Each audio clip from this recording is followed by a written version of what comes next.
I think the future of CRMs and hiring is going to be how big of a network do you have? And that's Yeah. going to be analyzed by LinkedIn data. You're going to connect, like a salesperson is going to connect their LinkedIn to a CRM, and all of the deals are going to be coming in from people actively engaging on social.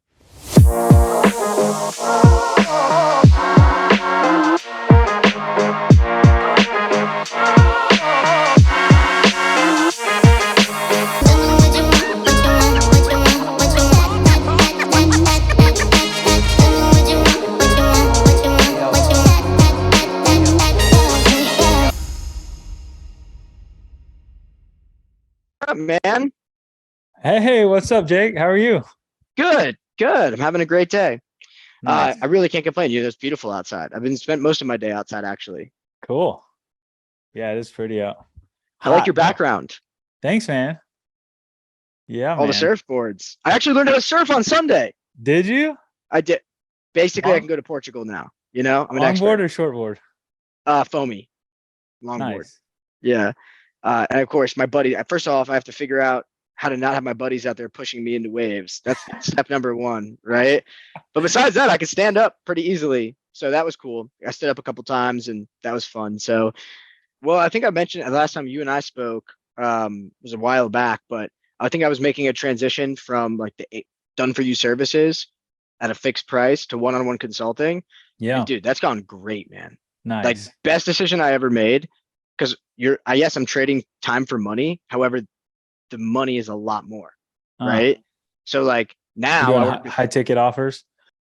I mean, just really just they're just custom consulting projects, right? Mhm. Like how a dev shop would scope out what the costs are, the different people that are taking care of the different aspects of it. I just have all the partners and vendors, right? Because I've Right. been in the industry for a long time. I only really need to work with 3 or 4 clients for 6 months to make the same amount of money I was making before. What does your lead gen look like? Like, how are you? Is it just word of mouth right now, or are you actually So obviously, generating? like my network, right? So I had clients from before that always wanted different stuff, right? Or I had prospects that came to me that really wanted to work with me, but they needed different things. And you were standardized, so you had And I to was turn them standard. I was away. like, Yeah. no, right? I was like, no, I don't want to do that stuff. But now I'm like, sure, right? Like, you need a branding kit? Yeah, I got somebody. And yeah, We I'll talked manage their about this project. before. Like you make more money, but it's hard to scale, right? Like Yeah. scaling And I'm that is harder. and I never and like I thought about it though, and I had to come to terms, about 3 months ago before I was hiring all those people for community management. I was like, do I really want to run a services agency? And obviously, like I had spoken to my mentor and business partner, Eric, and he really kind of challenged me to be like, hey, what's your personal, mission statement? And for me, it's building exponential technologies that are going to transform the world, right? Like that's if it's not related to that now, I say no, right? Like for other Nice. projects that I'm taking on. And so I was like, it's not to build some services agency. Money's cool, but I don't need $1 million a year, right? I'm making good money from other aspects of my life that I don't need to make that much money and scale a services agency. So it, right? Like it's really easy to find 3 or 4 clients that want to work with you for 6 months, and if you only want to work for 6 months, right? Plain and simple. Yeah. And the rest of the 6 months, I'm still doing lead gen, right? And personal branding, which I want to talk to you about here because I've set up a lot of these community managers now. And I think we had talked about that before. I was like building the training and testing it. Yeah. Hmm. I mean, my community manager's been live for about 4 months now. And she crushes it, dude. The shift that I've been seeing in the marketplace, I mean, even guys like Dan Henry, big funnel guys, right? That were had this complex funnel. Now his was, simpler than most, but it's still got a lot of moving parts, right? It's like you get the Facebook ad, you get the landing page, you opt in, you do the webinar, you get all the email follow-ups. There's all this like, sequencing and funnels and follow-up. You fill out an application, you talk to somebody, they walk you through if you're a fit or not. And then you close the sale. And that's something that he scaled up to multi-millions of dollars. And the other day, he literally just put it on YouTube. Like, here's my whole funnel. Here's how it works. Here's how I do everything. I'm just releasing, I think he said like 95% of everything that I've ever taught in any of my stuff. Like, I'm just going to give to you, hoping that you'll call me for the 5% that I can implement for you. Right.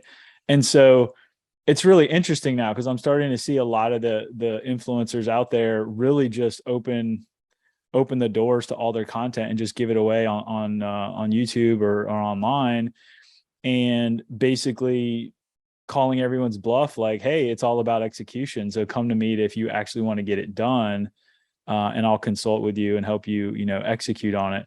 Are you seeing something similar to that? Like, is that shift happening because those complex funnels are no longer working or not working to the degree they were?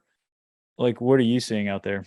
I think that let's talk about those creators that already have like a large following, right? Because I work with a lot of them as well. When you have this massive community, it's easy to migrate them and cut what your funnel used to be, right? Because you've built such a brand name for yourself and you already have so much content out there and the community is engaged. Like they're already bought in, right? So now when people join Dan Henry's Facebook group, right, they already know about him. Yeah. It's transcended the product that Dan Henry was selling, and now it is just Dan Henry. And I'm going to listen to whatever Dan Henry has to say, and I trust that Dan, just like Neil Patel, right? Another great example. Yeah. I know what Neil Patel is. He's an expert at this, and this, right? Simon Sinek, same type of thing. Yeah. It's the community. And so there's a lot more ways over the last year, in my opinion, for influencers, creators to make money from their community. We right now help. We're consulting a company that does Discords for these creators. Yep. And you don't need that much following to actually make money on Discord, $20, $30, $40,000 a month for a paid Discord. It's very interesting. But what I'm seeing from a B2B standpoint, right, is that more and more individuals are understanding that their salespeople and their executive team, specifically like in like mid-tier VC-backed entities, that their personal brands can be utilized to drive go-to-market strategy, feedback, like even more referrals. So an example that I like to use when I'm pitching people is like, I have a partner named Mandy McEwen who runs the digitalmarketer.com podcast and, runs her own consulting company where she consults large enterprises on how sales teams can use LinkedIn more effectively, right? Creating content, whatever. She didn't know that part of my community management best practices is to comment on, approved partner content. So like they know who our approved partners are. Every time you see a post from them, they get a notification. They're going in and they're commenting. Mandy didn't realize I was my community manager, and she literally 4x'd referrals to me. And when she had a problem, she called me to see how I would solve it and if there was a way that I could make money solving it for her. That is the power, but it's very hard to track that, right? Unless you're doing it actively and you understand the psychology that's at play. Right. So like, in my opinion, that's businesses are realizing that there's a lot of power, not just in posting on social media, but interacting and engaging, right? And formulating these communities as their top of funnel. Yeah. As long as that you can prove ROI, right? Or you can make it happen pretty quick because you have money to back a campaign, or it's a really good idea, or the strategy is, really good. So that's like my opinion. In my general opinion, that's what's happening, right? We're moving from a lead generation, market, to a demand generation where people are like, listen, I will give you my information. And if you can quickly prove to me that you can help me solve a very specific problem, I'm willing to buy something. That's the lead generation side. It's the only way it works, right? No more super long retargeting sequence, no more 2-hour webinars. Like I think, advent of TikTok and short form content is really cutting through that. Yeah, totally. And when you run these automated campaigns, like like I told you before, if I didn't need to evolve the company, if I could have just done outbound campaigns and content, why wouldn't I have stuck with that? Right? But the market is shifting and the data showed me that, right? And I was like, okay, the data is pointing in this direction. We need more than just outbound LinkedIn messages. We need to be engaging. We need to be content. It's community and real connection. That was the shift also from courses to communities, right? Where people are selling, let's go into this platform that you just watch a bunch of videos and go through some PDF worksheets and like learn something on your own, versus nobody has time for that. Nobody watches those things. They buy it, they get all hyped up, and then they realize like, oh shoot, I didn't implement any of that. I didn't even watch half the videos. And so now they're leading people into a community that guides them through, a similar process to a course, but it's like, hey, now you're learning in smaller chunks. You might be learning, watching, a 5-minute video every now and then, and like learning from the community, asking questions. So it's more of like a a community, and then there's levels to it, right? There's like the free community where everybody gets in. And then if you want to go deeper, you can, get access to more deeper levels of community or training or connection. And then usually you get the closest to whoever the influencer is, right? Like you want to buy consulting time. Experiences, right? Yeah. So at the end of the day, like I think of communities as like, hey, like you can be free or paid, right? And there's free value exchange that happens inside of that community, plus great conversation that's spurred by an engaged community, right? Right.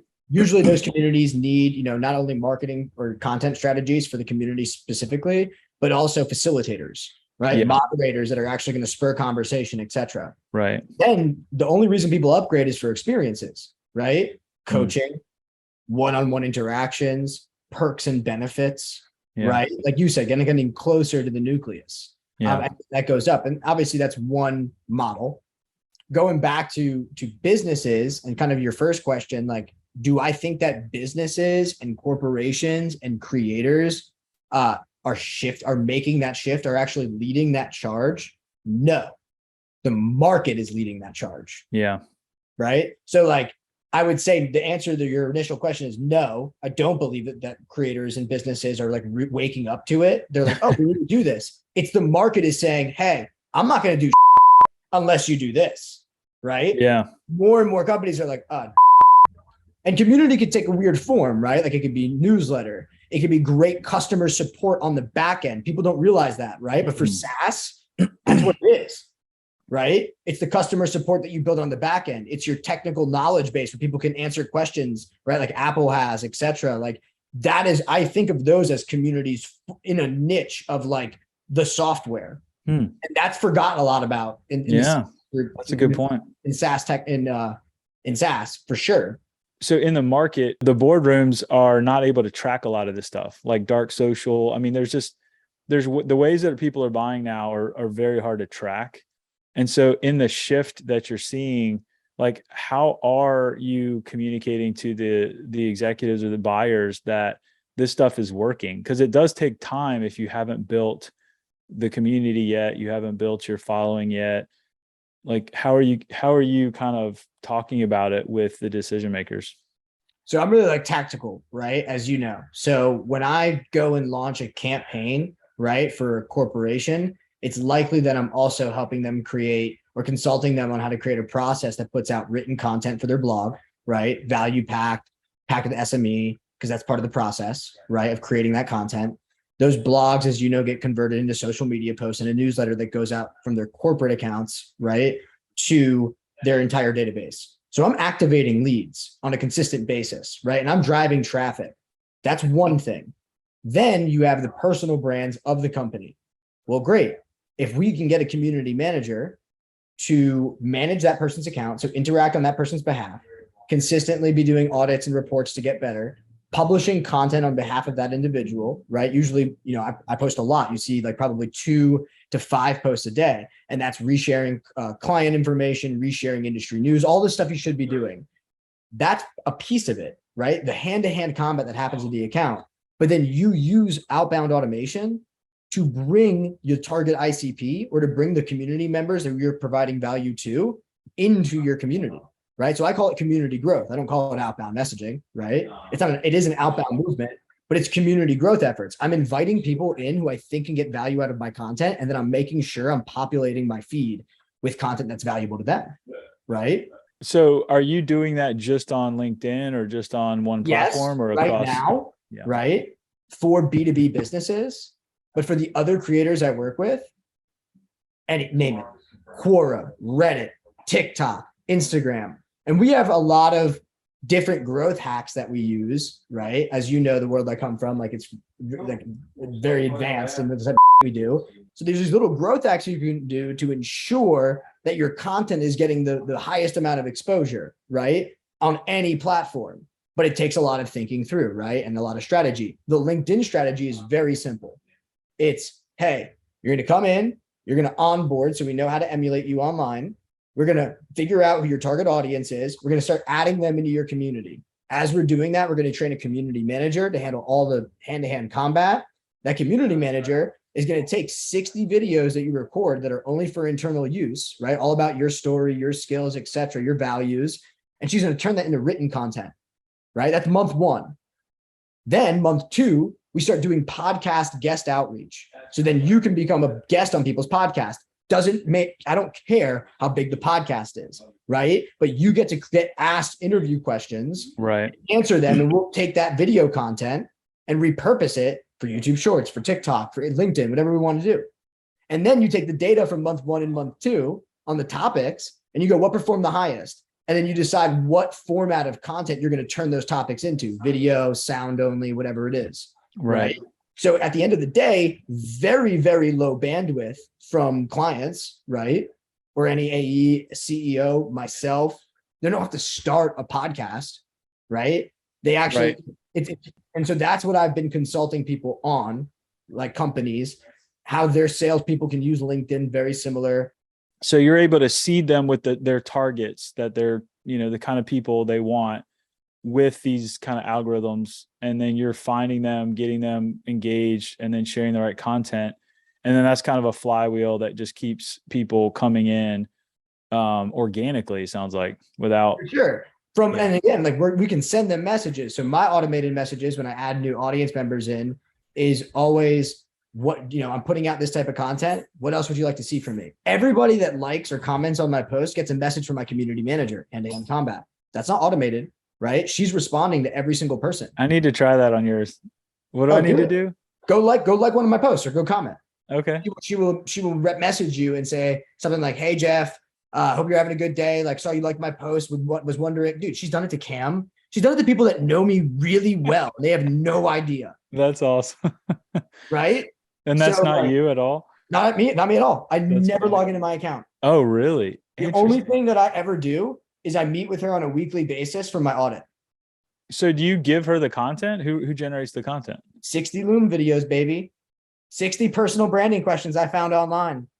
So you just get on Loom and answer them, and then she transcribes that and puts them out. Interesting. And then creates all the posts. I'll tell her, like, it's like a very fluffy, question, what are your values and how do they show up professionally? So I'll speak for like 5 minutes, right? And tell her a bunch of different stories, anything that comes to mind. And she turns it into copywriting. Is it most amazing copywriting in the world? No. Right? Is she getting better at it?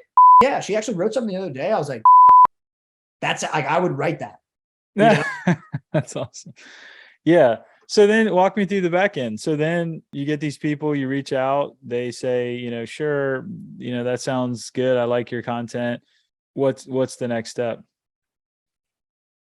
Give me more context. Like, you're telling me, like, if I say like, "Hey, you like my content?" Like, I'm asking for feedback on what. And I just say, "Hey, that was a great post on values. I really like that." Yeah, she will respond with whatever, right? She'll say something along the lines of like, "Oh, great. I'm so happy I could provide value for you, Jeff.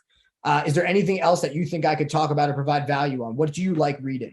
Right? She'll carry this conversation. Remember, this isn't someone in the Philippines, right? This is like a established individual that's a mom re-entering the workforce. Yeah. Right. Like, but where does that conversation go? Like, okay, yeah. So anyone that engages with my content, right? Like, that's feedback. So think about the community as a product, and that's product-led growth. What do you want me, right? What do you want me to product feedback? Now, anybody that I'm adding from, that's my community growth campaign, right? Then I have like my target audience campaign, which is different. Similar people. I'm still working with directors of marketing, CEOs, founders, co-founders. Those are the people that engage with my content the most, right?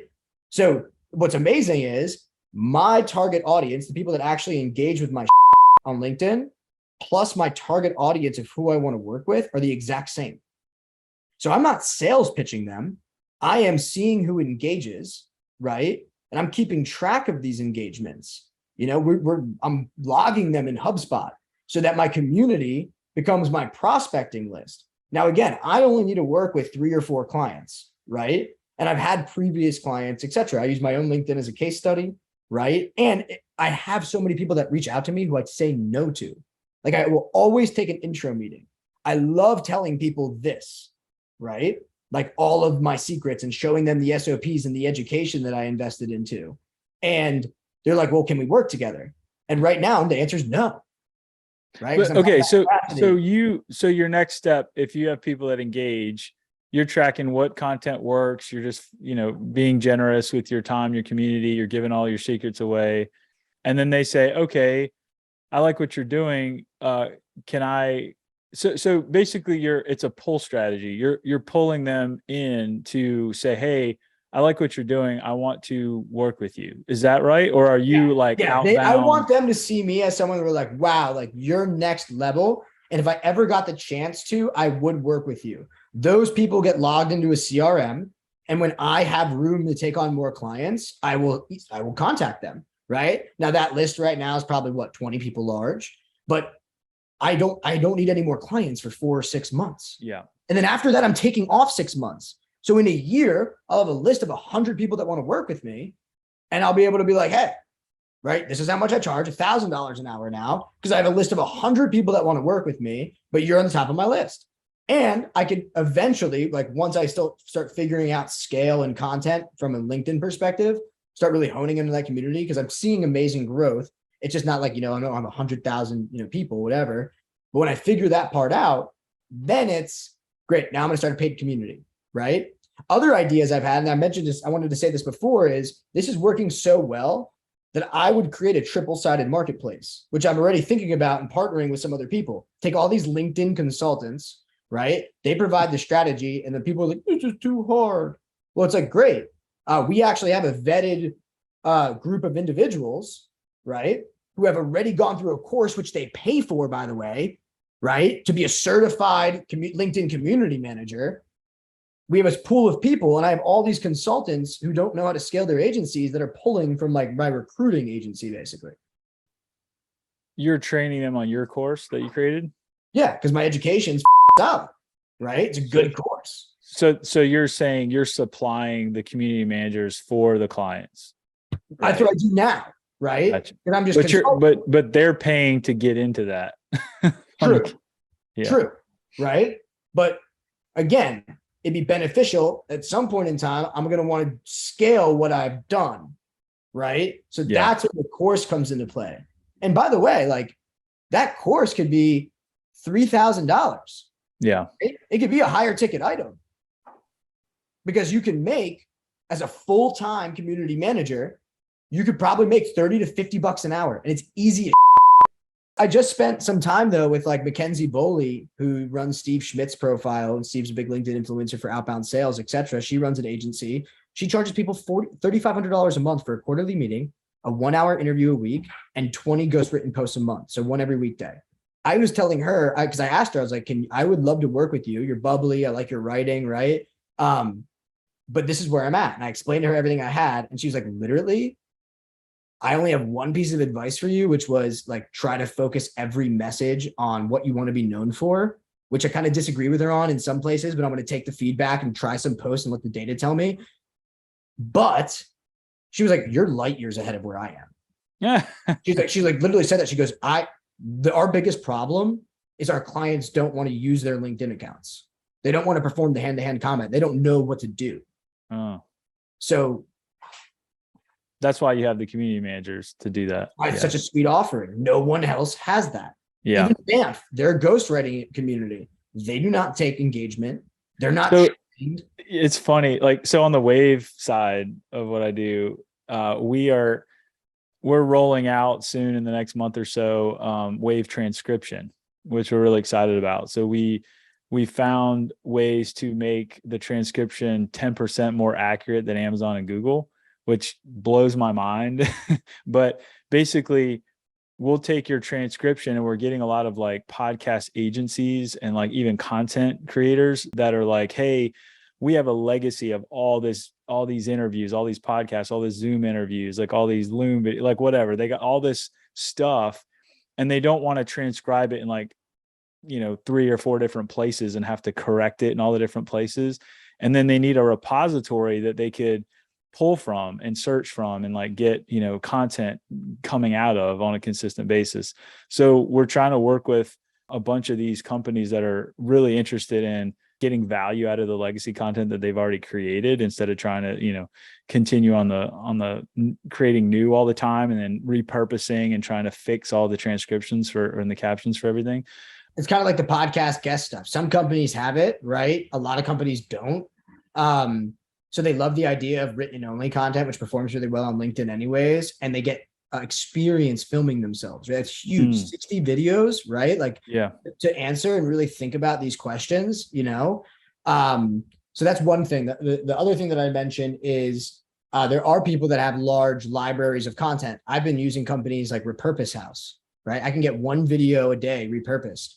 My community manager is just trained up on like, hey, send over a new clip, right? Yeah. I mean, we're kind of thinking about offering that, right? Like, give us all your content and we will start pumping out, the transcription and even generating wave videos or any sort of repurposed video for you on a basis as kind of like a content remixing engine, right? Where it's just like you just said, here's all my content. Just give me some, I need these kind of videos for these kind of platforms.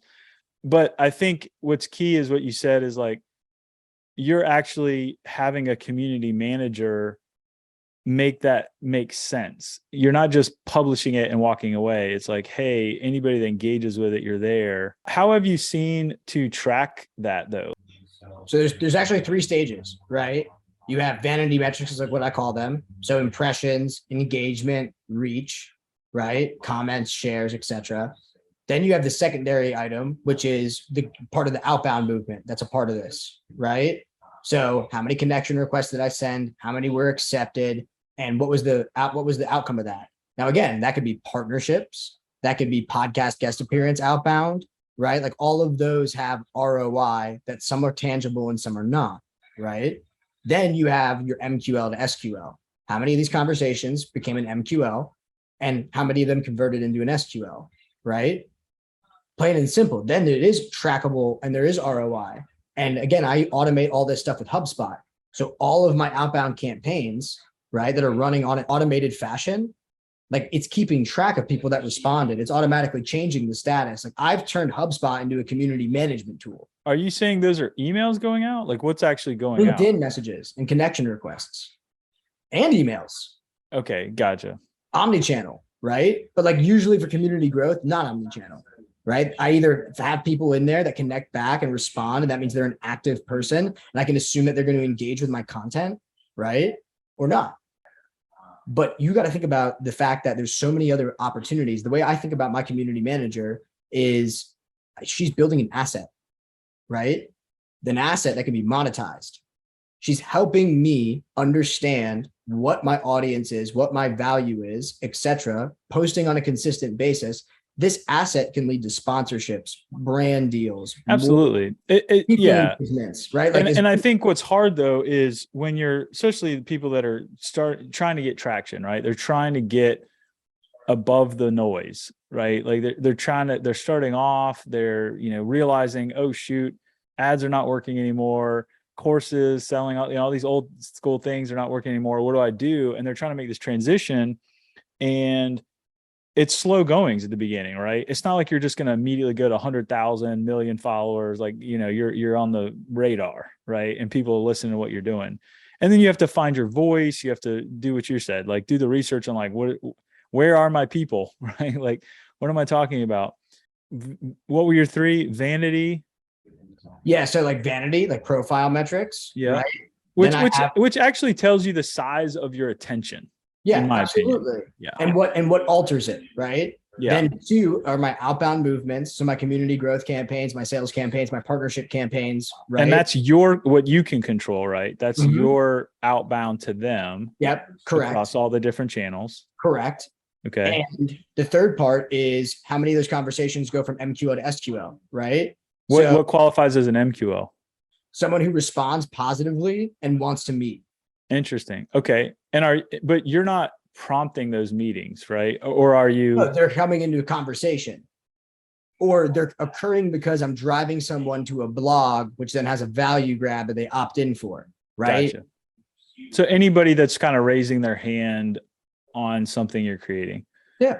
But you got to Gotcha. think about it. This is where my specialty is, and being creative around that, right? Understanding the opportunities that exist for individual creators, CEOs, etc. Great example. Working with a lady right now named Gina P. Gina P was the executive vice president of membership sales for Equinox before they got bought by private equity.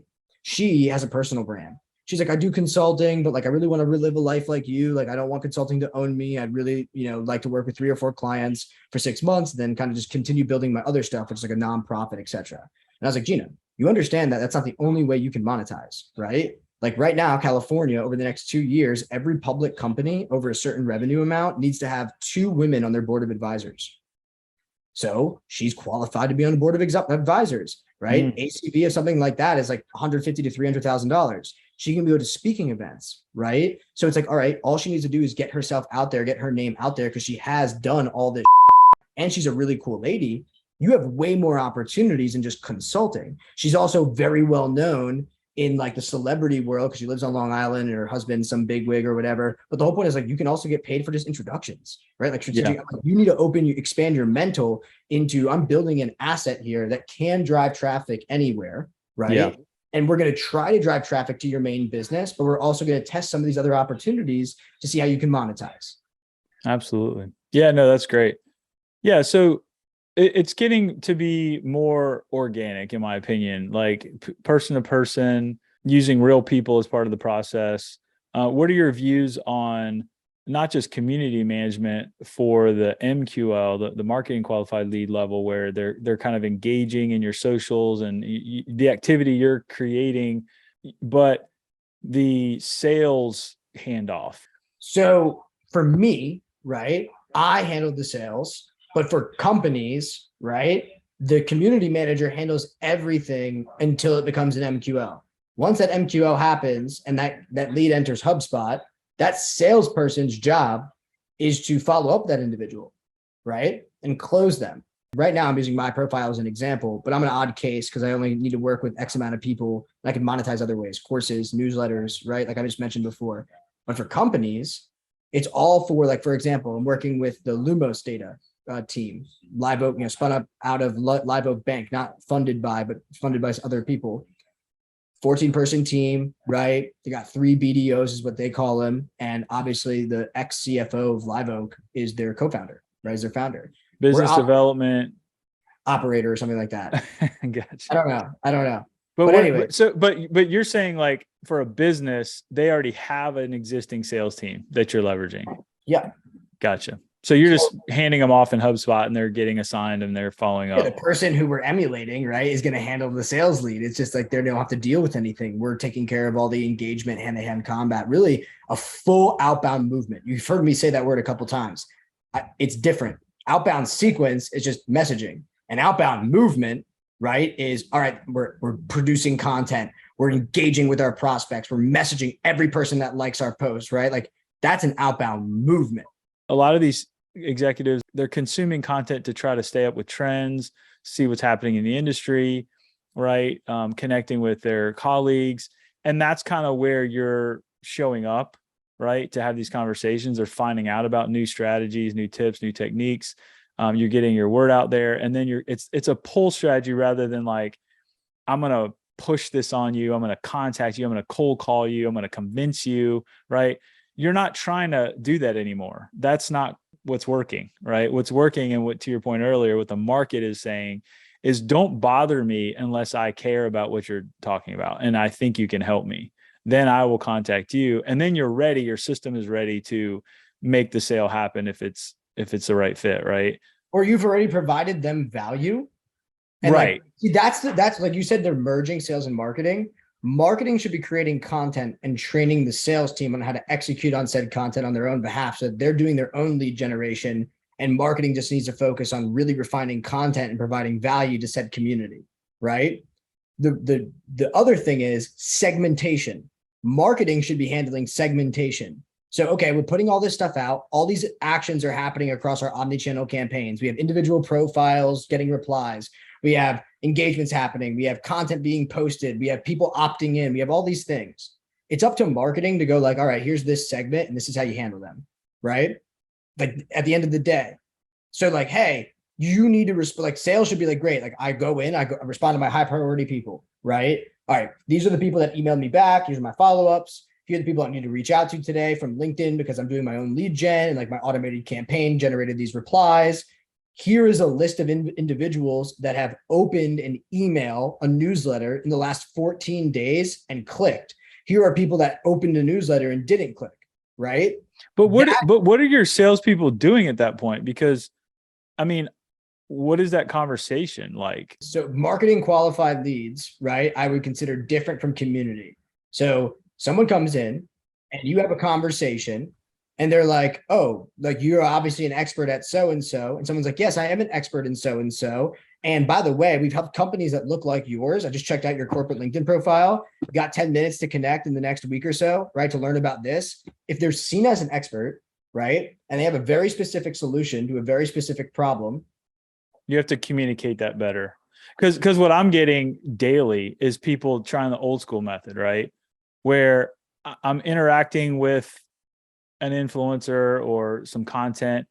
And now these people are hitting me up like, hey, we can help you, we'll give you 50 leads a day. Like, call me, let's get on a call together. It's like, no, that's all. That's what the community manager gets rid of, right? A real human responding to that and understanding context, right, is what's important. The start of a conversation is also the start of dynamic profiling, which is like you ask what you might hop on the phone for. Dynamic profiling, right? Who is this person? They're the head of marketing at somewhere. So now I'm going to hop on the phone. Hey, yeah, I've been putting a lot of content out and I really want to get your feedback on it, right? By the way, here's the process that I use to do that, right? Do you use anything similar? Your job is to help market and help do content strategy. I can provide you value. I'm on a call with you. Like maybe you're not going to do business with me right away, but you might be interested. And very rarely do I get referrals, right? And remember, it's not just about lead generation as well. It's also about maintaining current clients and upping the amount of times people see your name, right? Yeah. So like we did the DAS thing. We mentioned like, hey, not everyone's going to need all brand new, system architecture all the time. But if they consistently see your name and if partners consistently see your name, you're top of mind. I can't tell you enough how many referrals I've gotten from people where I might have gotten 3 or 4 referrals all year. I start engaging with their content. I get like 8 referrals in a month. You're just top of mind. Yeah. I think too, that's where the pre-work comes in, where you really got to understand what you're helping people do, specifically telling that story. How does storytelling play into what you're doing from a content strategy standpoint? Like, because I've seen you on your content, it tells personal stories on your, hey, when I was young, I was growing up, I was, thinking about entrepreneurship and like, you like, how does the story like play into that? That's all about like the personal branding questions, right? Because again, you're saying how does story lead into lead generation or demand generation, right? But at the end of the day, like people want to do business with people that share similar values and they know, like, and trust, and they're an expert, right? Yeah. It's not, oh, he's an expert. I'm an expert. I'm a guy, right? I was about to say that. Like you said, well, why would people hop on a phone call with you? It's like, well, you got to have a good product, right? You got to be able to provide some type of value. So if I'm able to provide value in my posts and people are like, man, like this Geller guy puts out good tutorials. Like, yeah, like I'm also a young person working in a company in a marketing role. And like, yeah, I agree with that, right? Like I agree with what Geller's values are and principles are. And he puts out some pretty tactical. But like at the end of like, right? Like that's how it ends up going though. And again, like there's no wasted communication because you either get feedback, right? Again, product-led feedback when you think about the community as the product, or you get to continue and dynamically profile who they are, right? And they're willing to give you that information because you've already exchanged value. Outbound movement, Seahawk, yeah. Use Screaming Frog, downloaded all agencies in the US under a certain revenue amount. And they did Screaming Frog on it. So they got all the SEO and they just used, they script. They said, okay, who has a crap site? So who has a score, SEO score or mobile accessibility score less than 60%? Then they put them in the categories and ran an outbound movement. Hey, we were doing some research and realized X. We'd be more than willing to take care of this for you for free. Like if you want this done, let's hop on a call. Yeah. Value, right? Yeah. Free report, right? Immediately identify that you have a problem. Your stuff sucks. And I don't just say that subjectively. The data tells me that. Yeah. That is the type of like, you got to go deeper, right? Community growth is one thing, but finding leads that have intent is a complete other. So like it's, you can do that, right? Or you can do the more spray and pray approach, which is build a community, use the engagement, have the community manager go through. I mean, for most companies, I know that most of the sales managers I worked for in my career, they were very activity based. Like you got to show that you're making cold calls or you're doing something. You got to just do a bunch of activity, right? If you're a salesperson being paid anything, like you better be doing something, right? And so I feel like it's a constant balancing act to convince the leaders that the community engagement strategy or the influencer type of strategies are really where you're going to make the most sales over the outbound. Let me just hound you to death and keep following up until you talk to me. And there's segments, like I mentioned, that like that's acceptable in, right? Like, salespeople, after they've done all their LinkedIn activities for the day and all their replies, like they shouldn't just sit there and twiddle their thumbs. It's up to marketing to go in and segment it and be like, hey, Jeff, here's a list of 100, like I said, 100 people that here's there's data right next to it and what newsletter they opened, right? Here's their LinkedIn profile. So you can easily go take a look at them as you're calling through them. But I think the future of CRMs is different. I think the future of CRMs and hiring is going to be how big of a network do you have? And that's going to be analyzed by LinkedIn data. You're going to connect, like a salesperson is going to connect their LinkedIn to a CRM, and all of the deals are going to be coming in from people actively engaging on social, like almost like an omni-channel deal tracker, because there's no way to do that right now. I've told you this before. I'm not sure what is holding LinkedIn back from becoming a CRM. Well, that's Sales Navigator, but there's no way of tracking activities and engagement. Like what you just said, imagine if you, as a salesperson, you signed in and you had daily, weekly, and monthly activities that was basically managing your own community, right? Apollo was built into it so you could search for your prospects, just such simple stuff. It would pull in content ideas for you, like the same thing that we're doing now. Like that's the future. And I think salespeople are going to start being hired and have exponents on their salary based upon who's in their community, right? Like if I wanted to sell to medical tech and it was like, oh, well, I have Jeff because he has a freaking full community of them and they're hyper engaged on his LinkedIn. Whereas this guy knows nobody. Yeah. Right. I mean, I feel like it is kind of strange because I went from B2B, kind of that high-end software, medical software, to B2C-ish, B to small business, right? Where, a lot of the customers, like on the Wave side that we have, they're self-service. Like they come in, they see the value, they get it, they buy it, they use it. If they're an agency, they're using it for their clients, but there's not a human involved in like calling them and selling them, and right. Like it's not that kind of business. And then you got the whole e-commerce side of the house, right?